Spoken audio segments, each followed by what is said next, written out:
আসসালামু আলাইকুম। আজকে আবার একটা নতুন গল্প নিয়ে হাজির হইলাম আপনাদের মাঝে। আপনারা শুনবেন। তো এক ডাকাত থেকে এক হুজুর চিটাগাং গেছে নামাজ পড়ানোর জন্য এক মসজিদে। ওখানে যাইয়া হুজুরে সূরা কারাত পইরা তখন দুরূদ শরীফ পড়তেছে, আল্লাহুম্মা সাল্লি আলা সাইয়্যিদিনা মাওলানা মুহাম্মদ।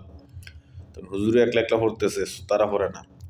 তখন হুজুর বলতেছে, কি ব্যাপার আপনারা পড়েন না কেন? আমরা পড়বো কেন? আপনার টাকা দিয়ে আনছি, আপনি পড়েন, আমরা শুনবো। করে বাপরে, কোন আজব জায়গায় আসলাম রে। তারপরে হুজুর নামাজ কালাম পরে আপনার আগামী সপ্তাহ থেকে অন্য হুজুর দেখেন, আমি আর এখানে নামাজ পড়াবো না। এই কথা বলে হুজুর চলে আসছে।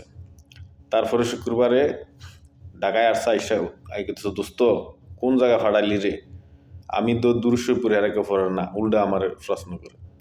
আচ্ছা, আগামী শুক্রবারে আমি যাব, ঠিক আছে। তারপরে শুক্রবারে আরেক ওই হুজুর গেছে, যাইয়া বলতেছে এও দুরুশ্বর পড়তেছে, কেউ আর পড়তেছে না।